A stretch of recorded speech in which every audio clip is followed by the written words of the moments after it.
Oh my God, the saga of the prescription. So I checked the Walgreens website today, still nothing. And I know that like my doctor's office tried to message me through their portal, but I can't receive the message in this particular country. So I just solved the issue. I am literally in South Africa having to solve this issue myself, making all these different phone calls. So I called my doctor's office and explained what's happening.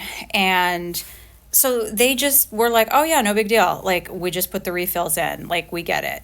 And they were like, really annoyed with the pharmacy for just ignoring my first request because my doctor's office refills these things like immediately. It's not an issue. So now they just like refilled me for like 6 months so that I don't run into any more issues. So my doctor's office is fantastic. I always knew that.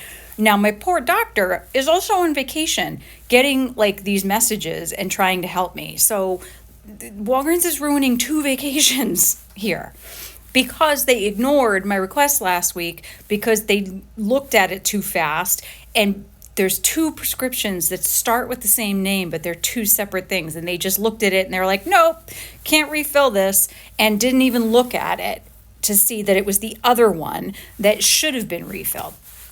So at any rate, I fix it, call the doctor's office from South Africa, mind you.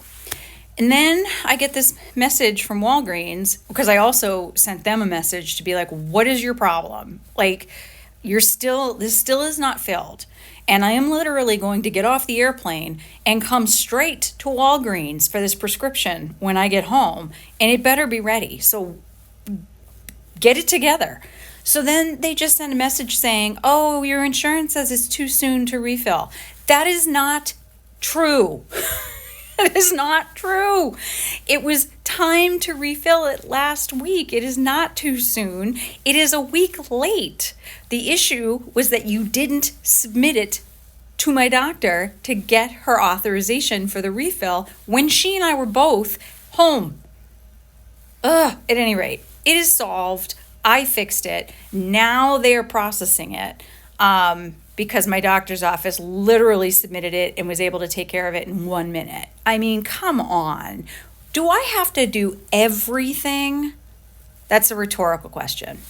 Okay, let's see, other random thoughts. Oh, today, so I grew up a very picky eater in a family of very picky eaters. Not my dad. He'll eat anything, and he's just very disappointed in the lack of adventure the rest of us have. However, I have ventured out over the years, and maybe my venturing out doesn't sound too adventurous to others, like, guacamole for the first time at like age 35. That doesn't sound like a big thing, but in my house, like, we didn't eat like green things. Like, we didn't have pesto, we didn't have guacamole. Like, those were things I didn't try until my 30s. And love, like, those are my 2 favorite things. So today, at the wine tasting, the second one, we had cheeses, which I am lactose intolerant, so I should not have been eating. Although I do find that when I'm outside of the US, if I do indulge in some dairy products, I don't tend to have the same reactions I have at home. And it's the same thing. Like, there are some things that like give me hives at home that don't give me hives when I travel. So I figured I'll take the chance and I'll eat the cheese. And sometimes there's some cheeses, like cheddar cheese is fine, like I can process that. But I also took a Lactaid just in case. So there are all these different cheeses. So even though I love cheese, I'm very particular about it. Like, I don't, consistency is an issue for me. Like, never in my life have I eaten blue cheese because there's mold in it and I can see it. I don't eat feta because it smells funny. But today, unknowingly, the first piece of cheese I ate was a piece of feta. It was a different kind of feta, but I loved it. It was one of the best ones I had. And then the last one that I kept eyeing was the blue cheese. I was like, oh, I can't eat that. That's so gross. But like, it's so important to try the cheese with the wine. Like, it actually really does make a difference. So at age 51, I voluntarily ate a piece of cheese with mold in it, and I've had blue cheese. Can't say I like it. enough that I'm going to do it again, but I've done it. I voluntarily ate mold, which I guess a lot of cheeses, I don't know. I'm not that savvy on these things. I'm sure I've eaten mold before in, I don't know, yogurts and all those different things, but this is like, I can see it in the cheese, like the kind of mold that like you can see when you need to throw your food out or, growing weird places. So, but anyway, I did it. So I had not only blue cheese, but feta. And I like both, but not enough to do the blue cheese again. And the feta is not the kind that we are used to, so I don't think I'm gonna add feta. But see, I try things. I've gone wine tasting. I've eaten some cheeses that I did not like the looks of or the consistency of, and I enjoyed the experience. So when in Rome, also random tip. This is my ADHD just gone wild. I too much wine and now I've had some caffeine. So I'm very, as you know, very on time. And for me, on time is early. And so I'm constantly pulling my phone out of my purse to check the time. I haven't worn a watch in years, even though I have them. And like every couple of years I buy a new one, but I never wear it. But I just realized on this trip, I was just getting so annoyed with like taking my phone out of my purse constantly to check the time. So I bought a watch, a digital watch, like a super cheap one at a pharmacy. Like it's literally like a little kid's watch. And yet I have it like on the second to last notch. That's how tiny my wrists are. So I don't have the excuse with my weight fluctuations over the years. I can't say that I'm big boned. I have like the bones of a bird.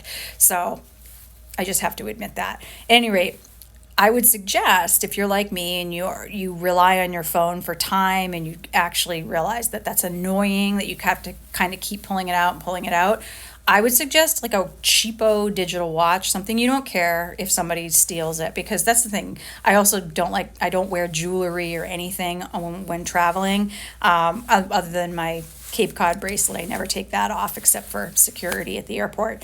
But like, I don't want to wear any of my nice stuff or my nice watch. So seriously, cheap pharmacy watch for little kids, and it's digital, and it's like the greatest thing on earth today because like I didn't touch my phone other than to use it for the camera. So digital watch is a great idea, cheap one that you don't care if something happens to it.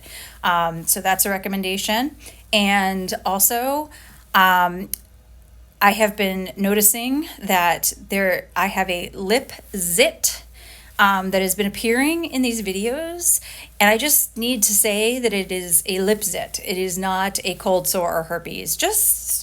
I don't know, I needed to say it out loud because that is, to the best of my knowledge, I do not have that. And I've never had a cold sore in my life. I do not have mouth herpes, and there's nothing wrong with anyone who does. That's just, of all the many issues I have, that is not one of them. It is a zit.